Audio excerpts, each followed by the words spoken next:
Hi there, I'm April Sawtelle and welcome to my channel. Today what I'm going to be doing is a quick, fast tutorial on how to make a reversible bowl cover. I'm going to be going to a picnic, so I'm going to want to have my food all covered up. What you're going to need for today's project is I've got my bowls, I've got some elastic here, I've got my measuring tape, I've got fabric, I've got fat quarters, and I've also got some yardage. I just got some summer fun fabric to be the covers for the bowls. I've got some scissors, pins, I've got some pinking shears, I've got a marking tool, and I've got something to turn my fabric inside out with.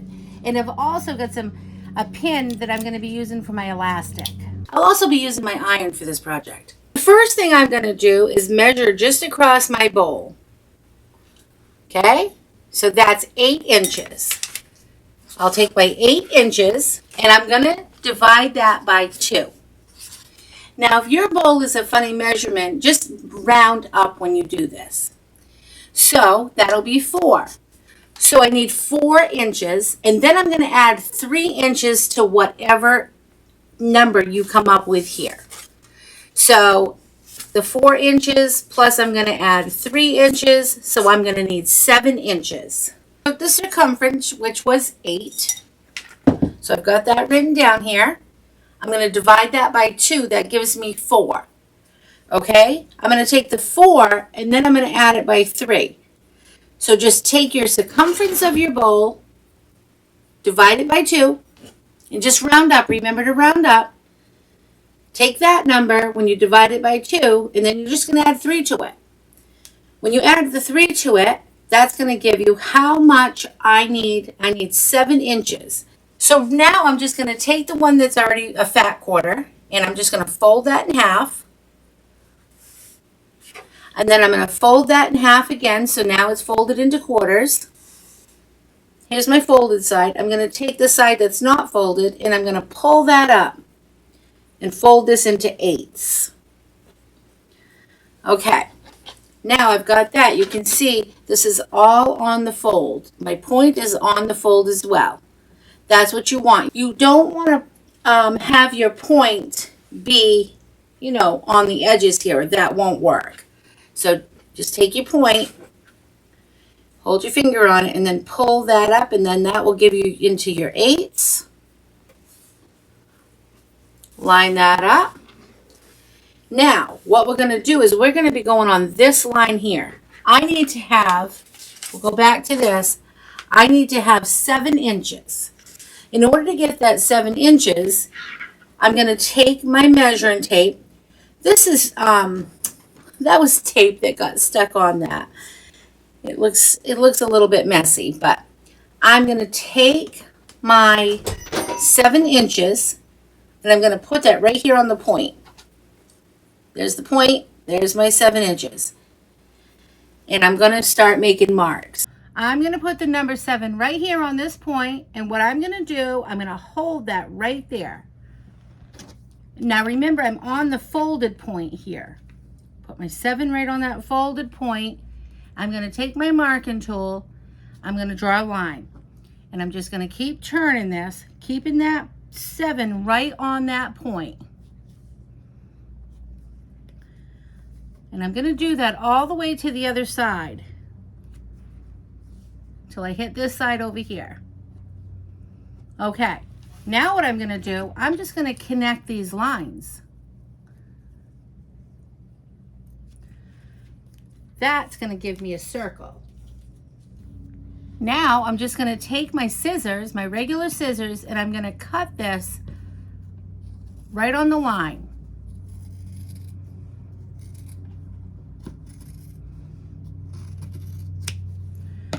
Okay, so now that's going to look like this. I'll have this extra. Now when I open this up, I'm going to have a perfect circle. There, just like that. So because I'm going to make this reversible, I'm going to do the same thing again to another piece of fabric. Okay, so I just did this to this orange fabric, and now I have 2 circles. I'm going to put right sides together. And then what I'm going to do is I'm going to put some pins in. Start right here in the center. And I'm just gonna pop a few pins in just to hold this into place. I'm gonna take my marking tool and I'm gonna make a little line about where I want to start this project, okay? So here's where I start. I wanna leave an opening, and I only wanna leave a small opening. It's just for me to turn the fabric out. So that will be my start point. This will be my stop point. Okay, so I'll start here. I'm gonna sew a 1/2 inch all the way around this circle until I come to here. Okay, I'll see you at the sewing machine. Okay, so now I've got my 2 sides together here. I'm gonna start, there's my stop point, here's my start point. I'll start right at the start point. I've got my guide at a 1/2 inch, okay? So I'm gonna sew in a 1/2 inch. Okay, I'm gonna lower my presser foot right here. I'm gonna start right off. I've got this at the 1/2 inch. I'm gonna start with a back stitch here. I'm just gonna go all the way around this circle until I come back to the stop point.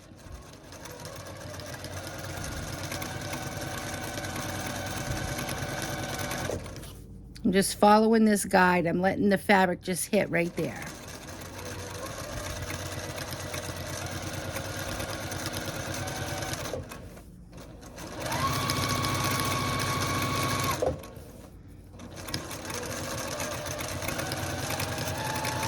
Okay, I'm coming right up here to this edge, and I'm just going to go ahead and give it a little back stitch right there. And then I'll cut my thread. So now what I'm going to do is I'm going to go to where my opening was, and I'm going to start just outside of the opening. And what I'm going to do is I'm going to use my pinking shears, and I'm just going to go all the way around the fabric, just cutting off. And what it's doing, it's giving the zigzags. That's going to make it less bulky. If you don't have pinking shears, all you've got to do is cut the extra off and then just make some slits in it. And you could do that all the way around.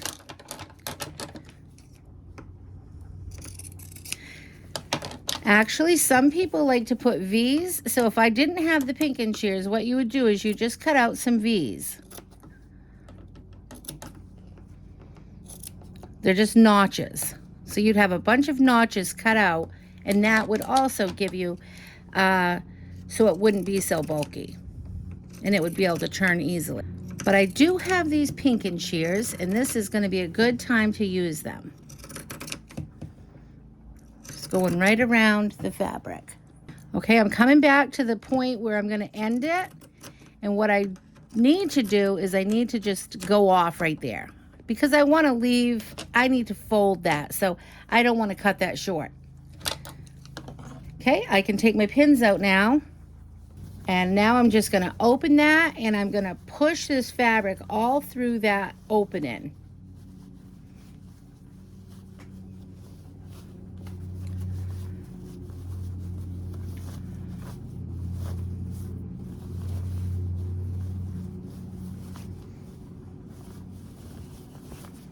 I'm going to do now, I've pulled that all right side out. I'm just going to take my chopstick and I am going to push that seam out all the way around. I'm just going to take my iron, and I've got steam in it, and I'm just going to press this all the way around. And I might need to use my chopstick as I'm pressing it. And then, I'll press a little bit and then I'll push it out a little bit.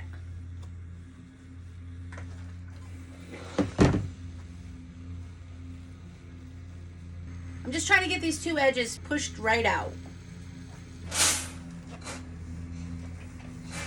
And then after you've got them all pushed out, go ahead and just give this a really good press. And then what you're gonna do, take the opening, fold that together, and just go ahead and press that. All right? We'll take this to the sewing machine and we'll sew another 1/2 inch all the way around. This time we don't have to leave that opening. Let's go over the sewing machine. So now you still have that opening that you left, and that's all pressed. Now what you're going to do is you'll just start below the opening, And you're going to come around and you're going to put this at your 1/2 inch. You're going to come around, you're going to sew the whole way around at a 1/2 inch.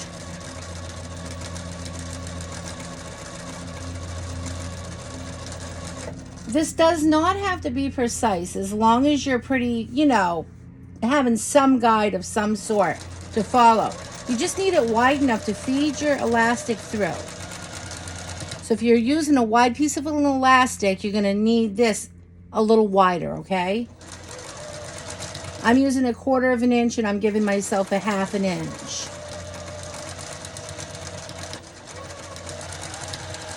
Just sew that all the way around. So I started where I left this opening, but it really didn't matter where I started because I'm not sealing this shut yet. So I'm just going to come right back here, and now I'm just going to come back to the beginning. Now my opening is right here. I'm not sealing that. I'm just going to go connect to this one. This side's still open. And now I'll give that a back stitch right there. Okay, there's that. What I'm going to do is I need to take my bowl and I need to see how big around this is.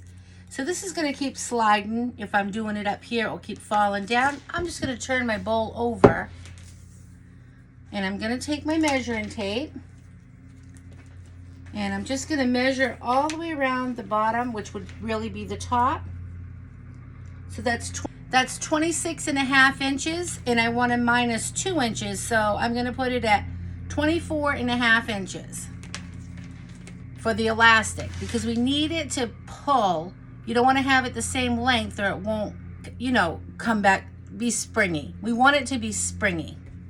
So now take your elastic and I'm just going to measure 24.5 inches. So that'll be right here. Okay, I'll take my safety pin and I'm gonna put that right through the end of my elastic and I'm gonna close it. Now I'm just gonna take my circle, I'm gonna find my opening and I'm just gonna thread my elastic through, holding the end at all times to not let it go inside. And I'm just gonna thread that all the way through that gap. That's my gap there, that 1/2 inch gap I left. Do that all the way around. Don't forget to hold on to your elastic at the other end. Now I'm back at the beginning and here's the piece of elastic I was holding on to. I'll pull this one through and I'm going to bring both sides together. I can take my pin off now and I'm just going to bring both of these together. Now some people like to go over and sew this. I'm just going to pull this together so they're even, and all I'm going to do is I'm going to tie a knot in it. I do that with all the things that I make, like scrunchies and stuff. I just tie the little knot. Okay, now I've got this knot in it. I'm going to let that go. And now I'm just going to pull this all through. I'm going to just keep pulling on it to just kind of maneuver that elastic around so it's not all bulked up in one area. Okay? And then what I'm going to do is I'm going to see how that knot is kind of stuck there. I'm going to pull the fabric up over it and I'm going to let that just disappear inside of the cover. There, now it's gone. Now what I'm going to do, remember I already ironed this all the way down.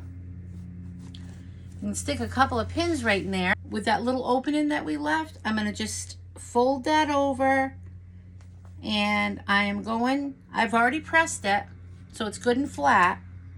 I'm just going to stick a couple of pins to hold that into place while I go to my sewing machine.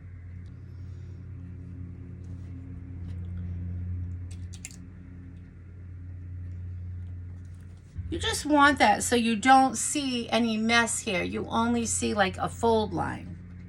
So just make sure that's all folded so that's all you see, so it'll look finished. I'm going to go to the sewing machine and I'm just going to stitch about 1/8 of an inch right here. So I've got the knot. That's not going to be underneath where I'm going to be sewing. Nobody's going to be feeling that. And they're not going to go, oh, there's a knot in there. Okay, I'm going to start right close to these pins. And I'm going to take them out as I go. And I'm going to make sure I see only a folded edge there. And I'm going to sew right up to it. About an 1/8 of an inch. I'm going to back stitch at the beginning of it, and I'm going to also back stitch right here at the end. I'll cut these loose little threads off, and now I'm just going to pull this so it's like even. The elastic will be even all the way around, and it looks like a little shower cap. Just disperse that evenly around. Take your bowl, and it should fit very nicely right on top of your bowl. Here's a couple that I've already made, and these are reversible. So you just flip it over. You can do this with any size bowl. You can custom make them. I don't have a lot of Tupperware dishes anymore, so I like to just use these kind of covers. I have a few of them, and I just like to use them, and then when I'm done putting the food in the fridge, or bringing it on a picnic, I just wash them. And I just wash them regularly, you know, just with any load of anything. And they're very handy. I hope you enjoyed this tutorial. If you did, please like and subscribe. I'll see you next time. Remember to keep it simple. Have a nice day. Thanks for watching. Bye. Bye, little Miss Reddy Thready.